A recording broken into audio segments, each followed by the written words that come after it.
હવેથી બજારના પીઝા ખાવાનું બંધ અને દરરોજ તમે આ પીઝા ખાઈ શકશો. એટલા ટેસ્ટી, હેલ્ધી, ક્રિસ્પી બનશે. બાળકો તો હવે ખુશમ ખુશ થઈ જશે. હેલો ફ્રેન્ડ્સ, તમારું સ્વાગત છે ઘરનું જ કિચનમાં.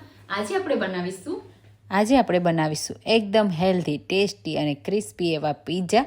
તો નાના બાળકોથી લઈ મોટા બધાને પીઝા તો ખૂબ જ ભાવતા હોય છે, પણ પીઝા બહુ ખાવા હેલ્ધી નથી હોતા. તો આજે આપણે પીઝા બેઝ વગર એકદમ ઇન્સ્ટન્ટ પીઝા બનાવીશું. તો ચાલો બનાવીએ. એના માટે આપણે 1 કપ રવો, તો રવો ઝીણો હોય તેવો લેવાનો. જો એ તમારી પાસે ન હોય તો તમારે મિક્સર જારમાં ક્રશ કરી લેવાનો. સાથે 1/4 કપ બેસન લેશું અને હવે એમાં સ્વાદ પ્રમાણે મીઠું એડ કરી અને જરૂરિયાત મુજબ પાણી એડ કરી અને બેટર તૈયાર કરીશું. તો બેટર છે એ એકદમ પતલું નથી કરવાનું, આપણે થીક રાખવાનું છે. એટલે આપણે જે રવો એડ કર્યો છે એ ફૂલે એટલા માટે જ આપણે થોડું થીક બેટર રાખી અને પાણી એડ કરવાનું છે. તો આટલું બેટર બનાવવામાં આપણે 1/4 કપ જેટલા પાણીની જરૂર પડશે. તો આ હેલ્ધી છે અને આમાં કોઈ પણ જાતનો ઈનો, સોડા નથી આથો લાવવાની કોઈ ઝંઝટ. તો હેલ્ધી બેઝ બનશે તો પીઝા પણ એકદમ હેલ્ધી બનશે. અને આ પીઝા બેઝ તમે રોજ બનાવી અને બાળકોને આપશો તો બાળકો હશે બધું જ ખાશે અને સાથે વેજીટેબલ પણ ખાશે. તો અહીંયા મારે 1 કપ પાણીની જરૂર પડી ગઈ અને હજુ આપણે વધારે થોડું પાણી એડ કરીશું. તો તમે મારી આ પીઝાની રેસીપી કઈ સિટીમાંથી જુઓ છો મને કમેન્ટમાં જરૂરથી કહેજો. તો તમે જુઓ એકદમ સરસ એવું મિક્સ કરી લીધું. હવે અહીંયા આપણે બેટરને આથો લાવવાની કે કોઈ પણ જાતની ઝંઝટ નથી. તો આપણે આ બેટરમાં ખટાશ લાવવા માટે લીંબુનો રસ એડ કરીશું. તો હું અહીંયા 1 ટેબલસ્પૂન જેટલો લીંબુનો રસ એડ કરું છું. એના લીધે પીઝા બેઝ પણ એકદમ સરસ કુરકુરું ટેસ્ટી બનશે. સાથે થોડી ખટાશ આવશે તો ખાવાની પણ ખૂબ મજા આવશે. તો ઢાંકીને હવે આપણે બેટરને 10 મિનિટ માટે રહેવા દઈશું. 10 મિનિટ પછી તમે જુઓ આપણો રવો સરસ એવો ફૂલી ગયો અને બેટર પણ થીક થઈ ગયું.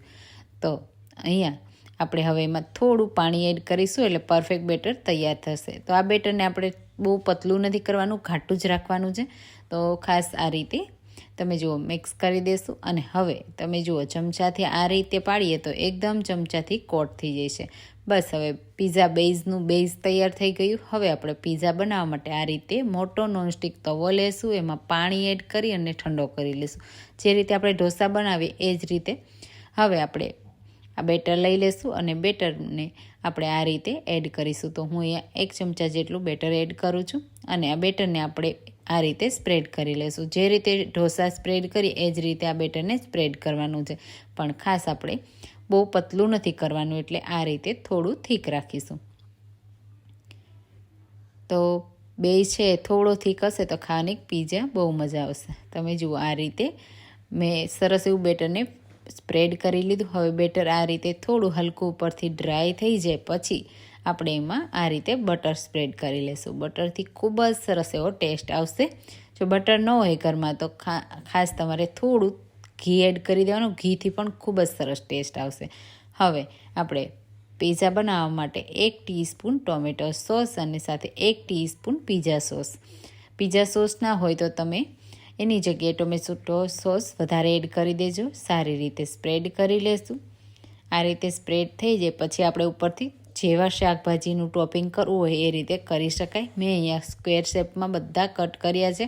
તો હું અહીંયા ટામેટાં આ રીતે ગોઠવી દઈશ અને એ જ રીતે આપણે કેપ્સિકમ પણ ગોઠવી દઈશું. તો કલરના શાકભાજીથી પીઝા ખૂબ જ સરસ દેખાવમાં લાગશે અને ખાવાની પણ ખૂબ મજા આવશે. ડુંગળી પણ આ રીતે મેં સ્ક્વેર શેપમાં કટ કરી છે અને આ રીતે ગોઠવી દેશું. હવે ઉપરથી મારી પાસે આ રીતે બાફેલા મકાઈના દાણા છે તો હું એ પણ એડ કરું છું. ન હોય તો સ્કીપ કરી શકાય. અને હવે મારી પાસે 2 ઓલિવ છે તો હું અહીંયા ઓલિવ પણ એડ કરી દઈશ. અને ઉપરથી ચીઝ, તો તમારી પાસે જે પણ ચીઝ અવેલેબલ હોય એ એડ કરવાનું. મારી પાસે અહીંયા મોઝરેલા ચીઝ છે તો હું એડ કરું છું. ચીઝ ઓછું કે વધારે તમારી ચોઈસ પ્રમાણે જેટલું તમને પસંદ હોય એ રીતે એડ કરવાનું. તો ચીઝ એડ કર્યા પછી ઉપરથી આપણે થોડો ચીલી ફ્લેક્સ અને થોડા પીઝા સિઝનિંગથી ગાર્નિશ કરીશું. ખૂબ જ સરસ લાગશે. ઓરેગાનો હોય તો એ પણ એડ કરવાનું અને ઢાંકીને એકદમ લો ફ્લેમ ઉપર 5 મિનિટ માટે કૂક થવા દેશું. 5 મિનિટ પછી તમે જુઓ ઓટોમેટિક બેઝ છે એ પેનથી અલગ થઈ જશે. તો પીઝા આપણા બનીને રેડી થઈ ગયા. તમે જુઓ કેટલા ક્રિસ્પી છે, આસાનીથી પેનથી પણ અલગ થઈ જાય છે અને ખાવાની ખૂબ જ મજા આવશે. તો સુપર ટેસ્ટી, સુપર હેલ્ધી એવા આ ઢોસા પીઝા જરૂરથી ટ્રાય કરવા જેવા છે. તો તમને આ રેસીપી કેવી લાગી મને કમેન્ટમાં જરૂરથી કહેજો. જો મારી રેસીપી સારી લાગી હોય તો મારી રેસીપીને લાઇક કરજો, શેર કરજો અને મારી ચેનલને સબસ્ક્રાઈબ કરજો. અને ફેસબુક પર જોતા હોય તો મારા પેજને પણ ફોલો કરજો, જેથી મારી નવી નવી રેસીપી મળતી રહે. તો આ રીતે મેં કટ કરી લીધું. હું તમને એક હાથમાં લઈને પણ બતાવી દઉં.